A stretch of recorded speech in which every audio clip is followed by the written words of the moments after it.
Shalom y bendiciones, hermanos y hermanas de todas partes del mundo. Como pueden ver, me acompaña aquí en Sydney, Australia, mi hermano Baruch. Qué bueno verte. Qué bueno es estar aquí. Es una bendición tenerte aquí en Australia. Acabamos de finalizar nuestra conferencia en Sydney y fue muy exitosa. ¿Algún comentario al respecto antes de empezar? Gente maravillosa, maravillosa la adoración liderada por Joshua Aaron.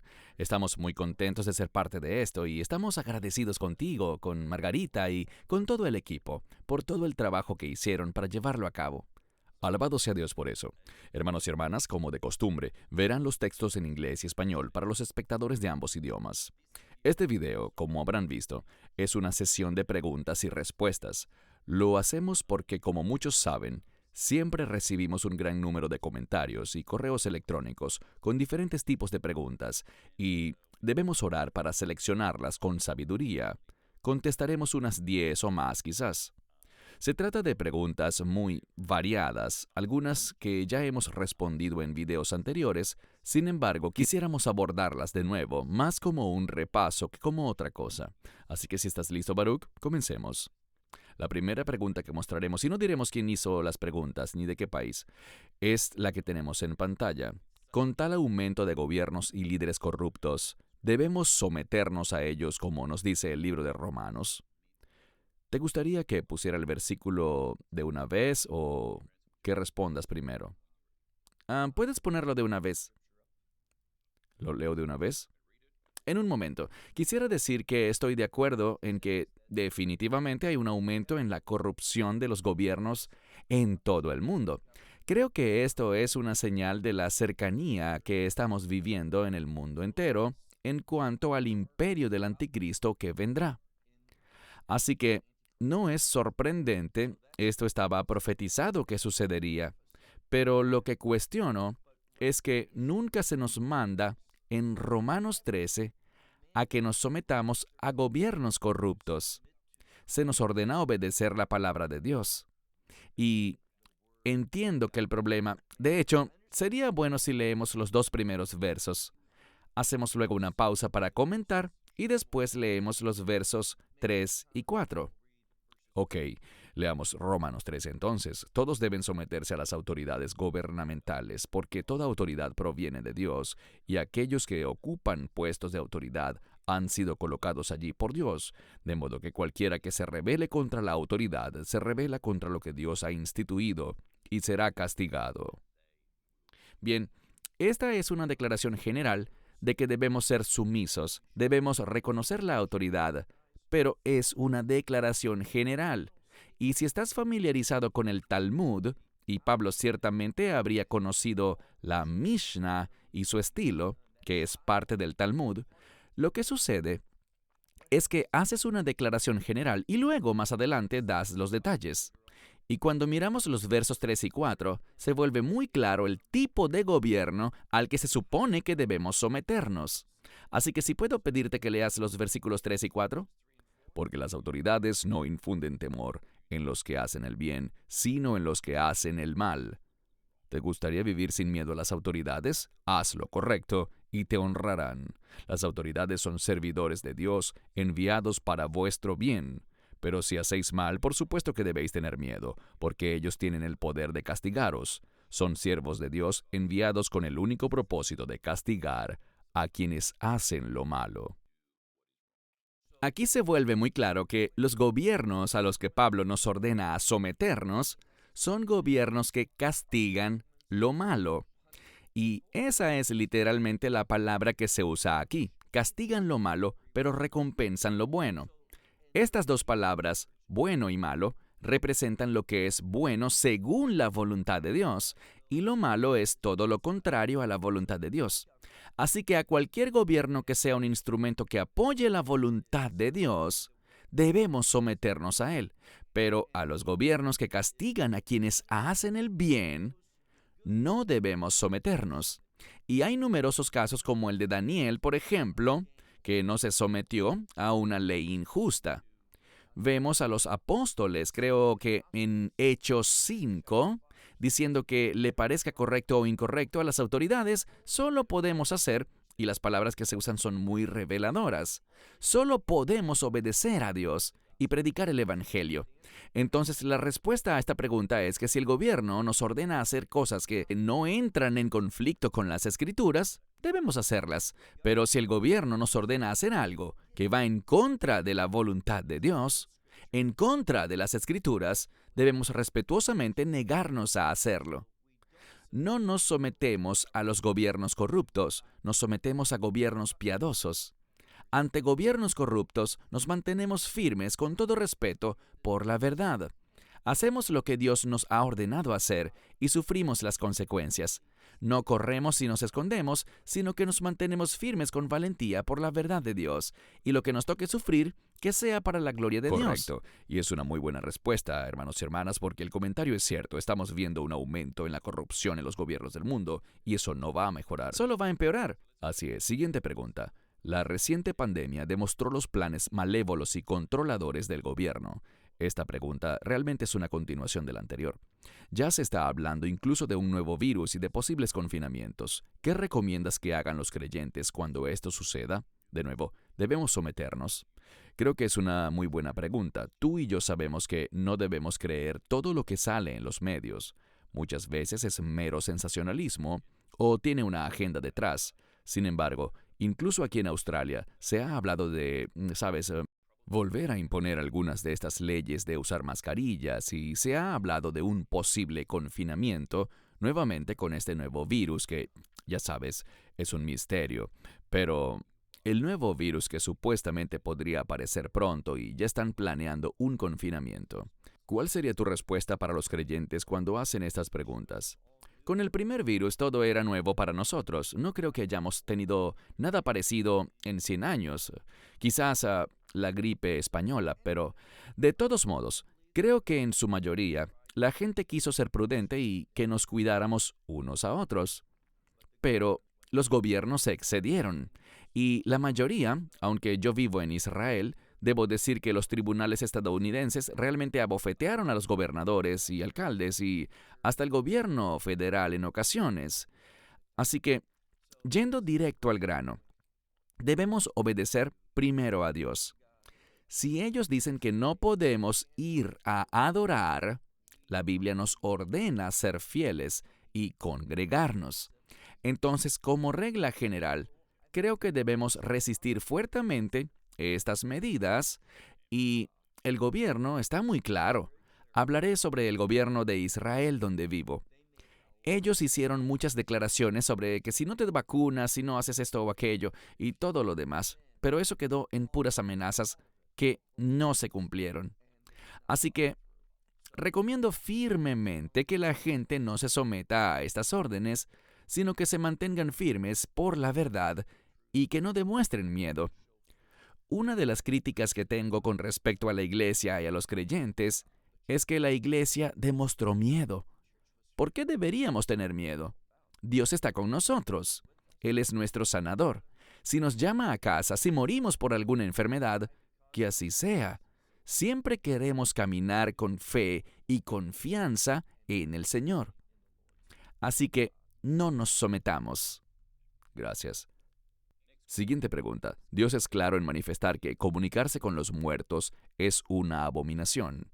Entonces, ¿por qué se usó a una bruja para llamar a Samuel para hablar con Saúl?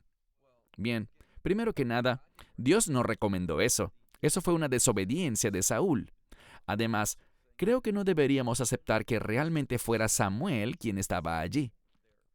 Hay diferentes opiniones al respecto, pero obviamente la palabra de Dios es clara. No debemos comunicarnos con los muertos, ni participar en brujería, ni cosas por el estilo. Saúl se equivocó. No debemos seguir el ejemplo y la conducta de un hombre impío como Saúl. De acuerdo, gracias. Siguiente pregunta. La Biblia nos dice que en los últimos días los justos vivirán por fe. Si los cristianos van a enfrentar más persecución, ¿deberíamos abastecernos y prepararnos para la escasez de alimentos o simplemente confiar en que Dios proveerá de manera sobrenatural? Nunca he sido partidario de eso. Creo que los llaman los preparacionistas. Practican el preparacionismo o supervivencialismo. Debemos entender que viene efectivamente un tiempo en el que si no recibes la marca de la bestia, aunque tengas todo el dinero del mundo, no podrás comprar ni vender nada. Yo me inclino mucho más en la dirección de confiar en Dios.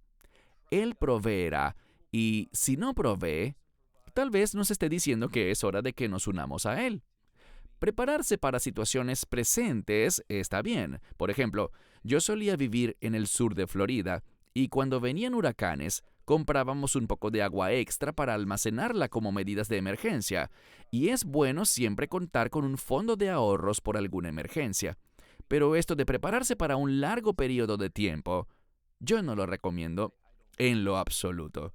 Creo que eso se basa en el miedo y en el deseo de sobrevivir a toda costa.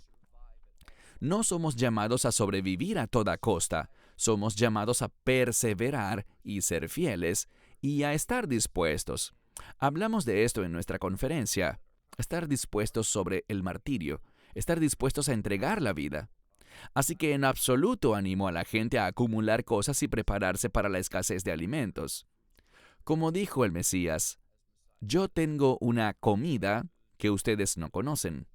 Dios puede proveer y lo hará. Así es, y yo al igual que tú pienso que en ciertas situaciones, especialmente cuando hay huracanes y cosas por el estilo, es bueno tener un poco de agua extra, especialmente si tienes bebés, como los hay en muchas familias. Deben tener leche en polvo y pañales. Eso es sabiduría que Dios da, pero estoy de acuerdo contigo. Muchos de estos carismáticos falsos maestros que salen por televisión realmente buscan sembrar miedo en el corazón de la gente y venderle sus productos, diciendo que si compras esto, puedes almacenarlo durante un año y definitivamente no estoy de acuerdo con eso. Así que, gracias por tu respuesta, Baruch. Vamos con la siguiente pregunta. Sabemos que muchos pastores se divorcian y vemos muchos casos de esto, especialmente en YouTube, en los ministerios en línea. Incluso se revela que fueron infieles, pero aún así siguen en el ministerio. Aunque se arrepientan, ¿no deberían renunciar permanentemente al liderazgo? Gran pregunta. Lo es, y es muy fácil de responder. Sí, deberían renunciar a su posición de liderazgo.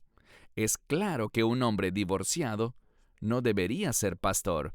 Un hombre divorciado no debería ser anciano o diácono. Eso es lo que dice la Escritura. ¿Pueden seguir siendo usados por Dios? Claro que sí. Dios perdona. Todos tenemos pecados y cosas vergonzosas en nuestro pasado. Ninguno de nosotros es perfecto. Pero la Biblia es muy clara en cuanto al divorcio. El matrimonio es algo precioso, es un pacto. Y si un hombre se divorcia, lo pierde. Dios todavía puede usarlo, Dios lo ama, pero ya no debería ser pastor. Veamos esta escritura en Tito 1 del 5 al 9 para ver el criterio. Por esto te dejé en Creta, para que pusieras en orden lo que faltaba, y nombraras ancianos en cada ciudad, como te ordené. Si un hombre es irreprensible, marido de una sola mujer, y tiene hijos fieles y no acusados de disipación o de insubordinación, porque el obispo debe ser irreprensible como administrador de Dios, no soberbio, no iracundo, no dado al vino, no violento, no codicioso de dinero, sino hospitalario, amante del bien, sobrio, justo, santo, con dominio propio, retenedor de la palabra fiel, tal como ha sido enseñada, para que pueda exhortar con sana doctrina y convencer a los que contradicen. Ese es el pasaje. Gran pasaje. Continuemos. Siguiente pregunta. Soy un cristiano que ama a Israel. Sin embargo, tengo que seguir todas las fiestas y, lo que es más importante, los requisitos dietéticos, especialmente cuando se nos dice que está bien comer cualquier cosa en 1 Corintios 10:27. Te daré tiempo para responder, pero acabo de poner este verso en pantalla, 1 Corintios 10:27. Si alguien que no es creyente te invita a cenar en casa, acepta la invitación si quieres. Comed todo lo que os ofrezcan sin levantar dudas de conciencia. Así que, creo que hay dos preguntas aquí. Si un creyente que ama a Israel, que apoya a Israel, tiene que cumplir con las fiestas y las leyes de alimentación. Son dos cosas. Bueno, tratemos el segundo tema primero. Colocaste ese verso, pero debemos entender que cuando solo miras ese verso, llegas a una conclusión muy diferente que cuando miras el versículo en su contexto. Sí, lo puse allí porque es el que menciona la pregunta. Y me parece bien, pero el tema de este pasaje trata sobre carne sacrificada a los ídolos. Y eso es importante. No deberíamos leer esto como que si dijera que si alguien nos sirve algo que está prohibido comer según la Biblia, eso es aceptable ahora. No conozco ninguna escritura que respalde esa idea. Conozco todas las que usa la gente, pero ninguna que diga algo que Dios prohíbe en el libro de Deuteronomio, que no es comida, según lo que Dios considera, algo a lo que Él no le otorga esa categoría de comida, aunque la gente lo coma y que ahora sea permitido. Conozco las escrituras del Nuevo Testamento que la gente usa, pero creo que no las están usando correctamente. Tal como en este caso. Lo que dice este pasaje de la Escritura es que si alguien te ofrece algo, y el contexto indica que se trata de algo permitido para comer, pero que ha sido sacrificado a los ídolos, ¿sabes qué? Los ídolos no tienen poder alguno. Y lo que Pablo está diciendo claramente es que si te colocan enfrente algo que normalmente comerías, el hecho de que haya sido sacrificado a los ídolos no afecta a esa carne o esa comida, bien sea fruta o lo que sea. Estuvimos en un país no hace mucho, donde vimos a personas ofrecer frutas a los ídolos.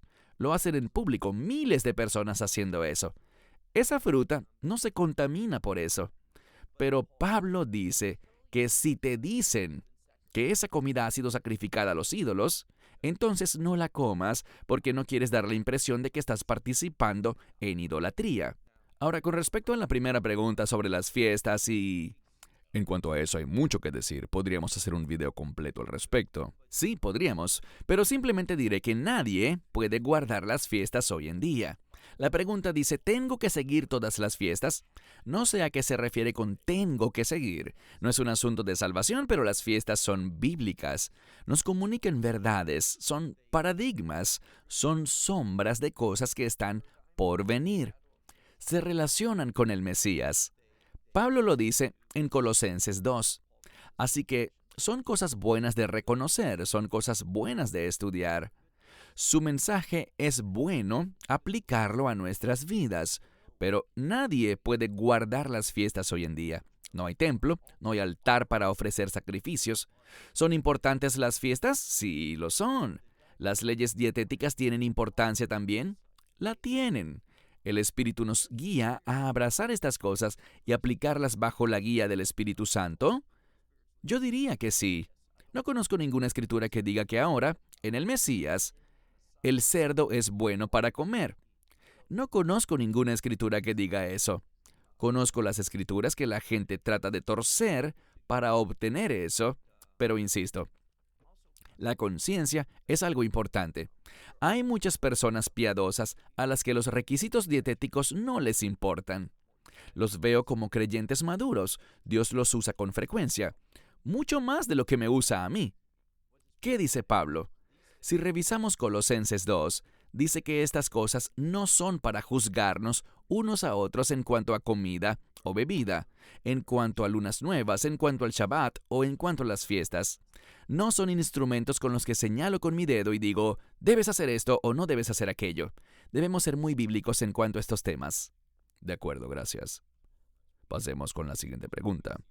Vemos que muchos cristianos son atacados por judíos en Israel. ¿Deberíamos seguir amándolos y orando por ellos? Yo debo insistir antes de que nos compartas tu respuesta. Hermanos y hermanas, tengamos mucho cuidado con lo que vemos en los medios. Hay una agenda en los medios también. Los ataques son reales, yo los he visto, pero creo que es una buena pregunta. Te doy la palabra, Baruch. Dice que muchos cristianos son atacados por personas judías en Israel. Bueno, me viene a la mente una cosa. Yo no los llamaría ataques. Hubo cierta confrontación. Sucedió en la congregación Rey de Reyes en Jerusalén. La policía llegó inmediatamente. No creo que... De hecho, vi al líder de esa congregación hablando y elogiando a la policía por su actuación. Sí, hubo empujones y algunos altercados, pero nadie tuvo que ser llevado al hospital, nadie tuvo que recibir suturas. Así que creo que la terminología es realmente engañosa y falsa, y un poco hostil en mi opinión, porque no hay muchos cristianos siendo atacados por judíos en Israel.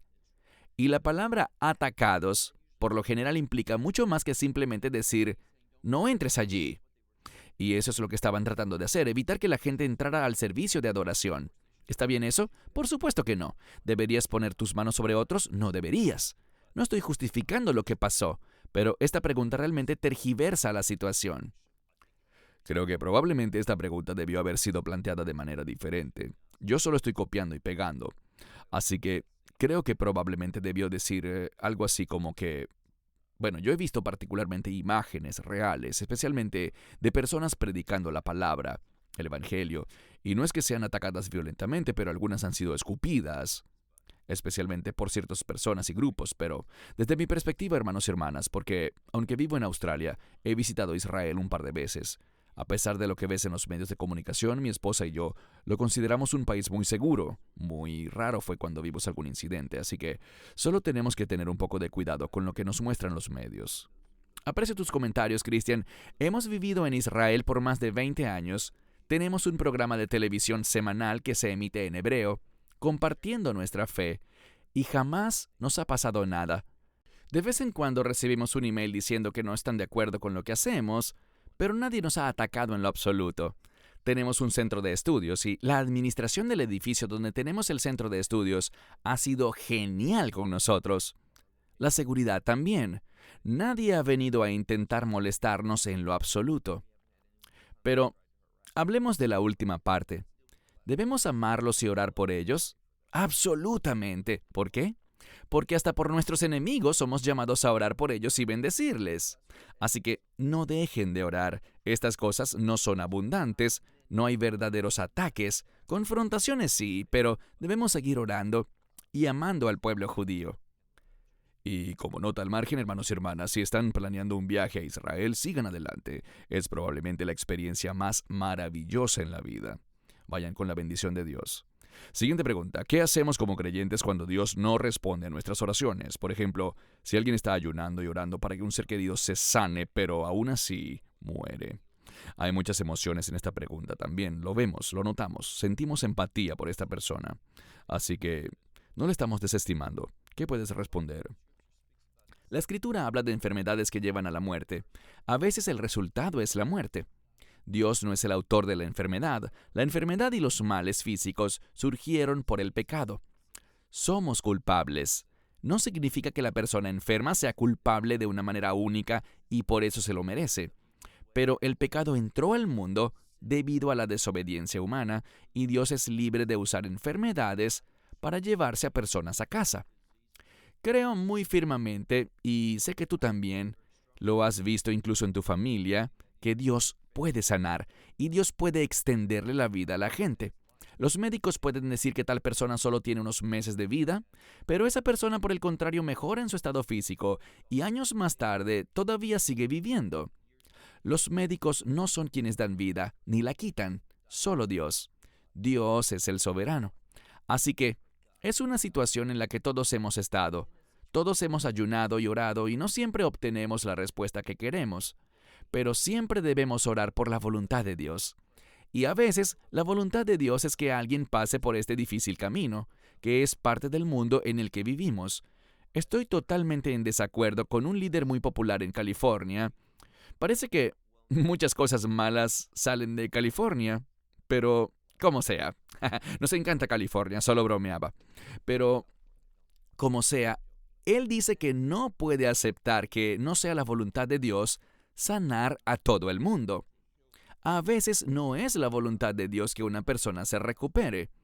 Así que oramos, ayunamos, creemos y luego honramos a Dios, cualquiera sea el resultado.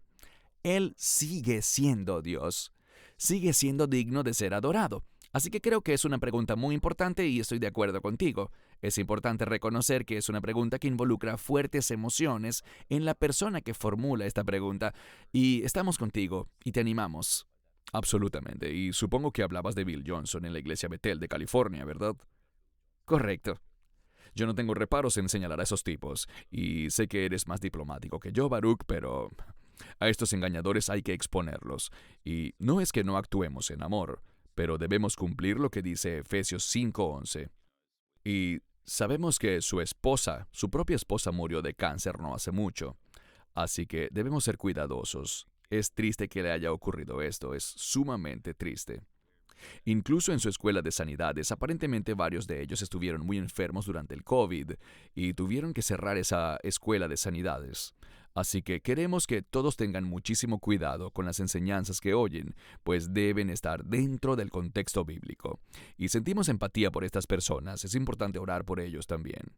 Hicimos un video en el que tocamos el tema de enfermedades y la sanidad divina y recomendamos verlo.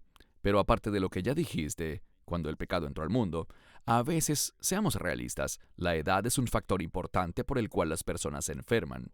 Este cuerpo es temporal, se deteriora, se descompone, y eso es parte de la vida. Pero también estoy de acuerdo contigo en que Dios puede hacer milagros.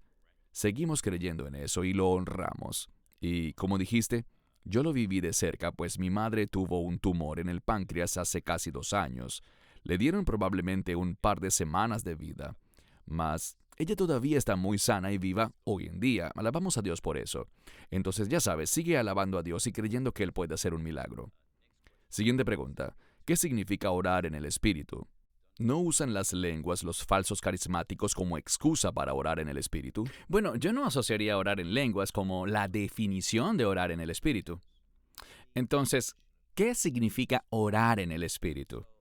Significa estar bajo el liderazgo del Espíritu, que sea Él quien guíe esa oración, que uno se someta a Él.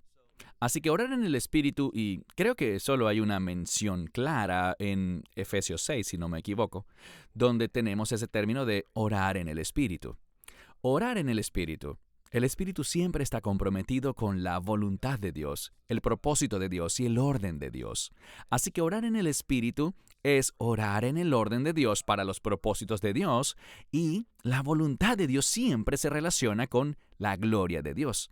Así que cuando oras en el Espíritu, estás orando por su gloria, no estás orando simplemente por tus objetivos y tus deseos. Orar en el Espíritu no es decirle a Dios, dame lo que mi corazón desea, sino pon tus deseos en mi corazón. Eso es algo totalmente diferente. Él te concederá los deseos de tu corazón porque Él pondrá su verdad y su voluntad en tu corazón. Y esas verdades se convertirán en tus deseos. Esa es una parte muy importante de orar en el Espíritu. Amén. Buena aclaración. Gracias. Siguiente pregunta. Muchas personas en Internet se llaman a sí mismas apóstoles, y he visto a un gran número hacerlo. Pensaba que los apóstoles ya no existían. Por favor, dinos qué piensas. Bueno, tenemos un pasaje en Efesios que habla de la congregación local. En él se mencionan a los apóstoles. Ahora, el término apóstol en griego es apostelo, que significa enviado. Y hay personas, alabamos a Dios por lo que podríamos llamar a misioneros, que son enviados y tienen una especie de ministerio apostólico. Pero no es de ellos de quienes están preguntando aquí. Se refieren a estos que dicen soy el apóstol, y se ha vuelto muy común. De hecho, recuerdo que hace unos años estábamos teniendo nuestra conferencia en Orlando, y había otra conferencia no muy lejos de otro grupo mesiánico que amamos y apreciamos. Pero estaban en una iglesia y la persona se hacía llamar apóstol. Y, a decir verdad, algunas personas estaban cuestionando su posición de apóstol. ¿Y qué hizo él? Él dijo que se había encontrado con Jesús en el pasillo. Yo estaba caminando y se me apareció. Porque una de las características que por tradición debe tener un apóstol es haber visto a Yeshua. Así que ahora él tuvo esta supuesta aparición sobrenatural, esta visión de Yeshua. Y seré claro en este punto. Yo no creo que existan apóstoles hoy en día en el mismo sentido de los apóstoles de la Biblia. Entonces, ¿Dios todavía envía a personas? Claro que sí. ¿Todavía da palabras de conocimiento a las personas? Por supuesto. ¿Puede Dios dar una verdad profética para alguien? Claro que sí. Pero esa verdad profética nunca contradecirá en modo alguno esta palabra. Y un profeta es alguien para el que no hay escuelas de profecía. Tú no creces en tu precisión profética, como hemos oído que enseñan Bill Johnson y otros líderes de movimientos similares. No. Un profeta escucha a Dios y lo que dice es 100% preciso o simplemente no es profeta. Vemos que estos supuestos profetas no tienen una muy buena tasa de éxito y precisión. Absolutamente. Y estamos haciendo un video. En realidad son 4 videos que estamos grabando juntos aquí en Sydney, Baruch y yo. Y ese será uno de los temas. Estará por venir. Bien, aquí tenemos un comentario adicional. Este tipo específico de apóstol no está presente en la iglesia hoy. Las calificaciones de este tipo de apóstol eran haber sido testigo del Cristo resucitado, haber sido elegido explícitamente por el Espíritu Santo y tener la capacidad de realizar señales y prodigios. Y allí están las citas que respaldan esto. Siguiente pregunta. ¿Por qué Dios todavía permite que los falsos maestros de la prosperidad sigan robando dinero y corrompiendo la palabra de Dios?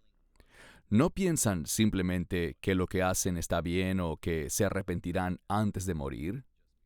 Gran pregunta. Conozco la respuesta, Baruch, pero creo que es una gran pregunta porque muchas personas tienen esta duda y sienten enojo al ver a tipos como Benny Hinn, Kenneth Copeland y Jesse Duplantis y todos los demás que les están robando el dinero a la gente. Creo que es una gran pregunta. Sí, no sé lo que harán al final. Mi sospecha es que no se arrepentirán. Creo que no son creyentes, que no conocen la verdad de Dios. ¿Por qué Dios lo permite? Bueno, hay un principio muy importante. No culpemos a Dios por los pecados de la gente. Y nuestro Dios no es un Dios que controla absolutamente todo. Estamos cometiendo el mismo error que los amigos de Job. Ellos pensaban que las cosas buenas le suceden a la persona buena y las cosas malas le suceden a la persona mala, y que Dios es un juez activo en este momento. Y si algo está fuera de orden, Él lo pone en orden de inmediato. Pero no, ese no es el Dios que vemos hoy. Lo experimentaremos en su reino en el futuro, pero no ahora. Vivimos en un mundo caído, y al estar en un mundo caído, donde el pecado es rampante, tenemos esas cosas. Dios los juzgará en su debido momento, y conocemos el texto. Sus pensamientos no son mis pensamientos, sus caminos no son mis caminos. Bueno, podríamos añadir, no estoy tratando de añadirle a la escritura, pero podríamos discernir de esto que nuestro tiempo no es su tiempo. Así que tengamos calma. Dios tiene toda la eternidad para poner las cosas en orden, y Él las pondrá en orden. Él traerá su juicio. La justicia, la santidad y la pureza de Dios serán absolutas en su reino. Pero no estamos en su reino en este momento. Es cierto, gracias. Pregunta final. Usted y el señor Barrio Nuevo siempre tienen en claro no fijar fechas para la venida del Señor, pero por lo que vemos en la Biblia, ¿está lejos su regreso? Antes de darte la palabra, Baruch, es muy importante esto de que no fijamos fechas, muy importante. Y también le decimos a todos que tengan mucho cuidado con lo que ven en YouTube, porque muchos andan haciendo afirmaciones. El rapto está llegando, la esperanza bendita o el arrebatamiento ocurrirá tal día. Nosotros no fijamos fechas. Creo que la pregunta tiene más que ver con las señales bíblicas y proféticas que básicamente están ocurriendo ante nuestros ojos. ¿Qué puedes responder? Nosotros usamos un término que tú planteaste una vez. Las cosas están convergiendo hacia el fin de los tiempos. Para que podamos pensar en la cercanía del rapto, y cuando digo cercanía quiero decir que pueda ocurrir en 5 años o algo así, tiene que existir el templo. Tiene que estar establecido el imperio del anticristo. No dije el anticristo en sí, pero sí su imperio. Y yo sí creo, basado en lo que Pablo dice en 2 Tesalonicenses 2, y lo que el Mesías mismo dice en Mateo 24, versos 14 y 15, yo sí creo que una de las cosas que debe ocurrir antes del arrebatamiento es la abominación desoladora. Estoy muy comprometido con eso, basado en lo que veo en la Escritura.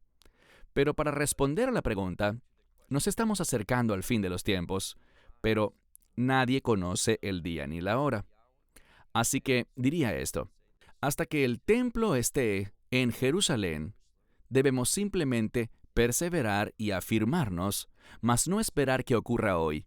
Estoy muy en contra de la doctrina de la inminencia del rapto.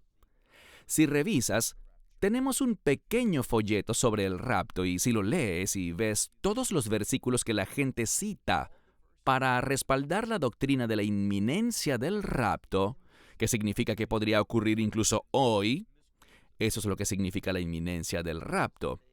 Cuando miras los versos que utilizan para argumentar que el rapto podría suceder hoy, cuando los analizas, no es eso de lo que hablan esos versos. Simplemente dicen que debemos esperarlo. Claro que debemos esperarlo. Debemos creerlo y estar deseando con ansias que suceda, con pasión y anhelo. Pero eso no significa que debamos pensar que podría suceder hoy. El problema con el verso que dice que nadie sabe el día ni la hora es que muchos utilizan una lógica incorrecta. Si no sabes el día ni la hora, es porque podría suceder en cualquier momento, pero eso no es necesariamente cierto. No es una conclusión lógica. Entonces, ¿nos acercamos hacia el fin de los tiempos? En mi opinión personal, nos acercamos hacia el fin de los tiempos y rápidamente. Y hay indicadores proféticos que sugieren que efectivamente estamos avanzando muy rápido en esa dirección. Pero, nuevamente, nunca debemos fijar una fecha o un momento. El fin de semana pasado estudiamos Apocalipsis 3. Allí dice que si perseveramos y vivimos una vida arrepentida, es decir, que estamos de acuerdo con Dios, entonces no seremos engañados. Si no estamos aferrados a la verdad, si no estamos de acuerdo con Dios, entonces dice que ese día vendrá como un ladrón en la noche. Lo interesante es que ese día, el día del que se está hablando allí, se refiere al día del juicio. Así que en conclusión, no sabemos el día ni la hora. Además, el Mesías no vendrá como un ladrón. De hecho, si leemos, creo que es en 1 Tesalonicenses 5, creo que el verso 4, dice específicamente que ese día no vendrá sobre nosotros como un ladrón. Él no viene como ladrón para nosotros los creyentes, pero nadie sabe el día ni la hora. Correcto, gracias. Bueno, esa fue la pregunta final. Hermanos y hermanas, espero que hayan disfrutado este video con algunas preguntas y respuestas que nos enviaron. Estamos contentos de que estén buscando la verdad al hacer estas preguntas, y es la verdad bíblica la que están buscando, lo cual es muy importante. Así que, Baruch, gracias por tu tiempo, lo aprecio. Y esperamos que hayan sido bendecidos y que regresen para nuestra próxima discusión. Desde Sydney, Australia, nos despedimos, Baruch y Christian, esta vez juntos. Shalom y que Dios les bendiga. Shalom and God bless you. Esperamos que te hayas edificado con el mensaje de hoy y lo compartas con otros.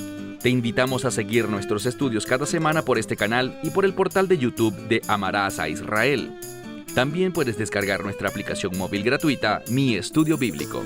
Finalmente, para obtener más información sobre nosotros, visita nuestra web amarasaisrael.org, donde encontrarás otras conferencias de Baruch en audio, video y texto. Hasta el próximo programa. Que el Señor te bendiga en Yeshua HaMashiach, Jesús el Mesías, mientras caminas con Él. Shalom desde Israel.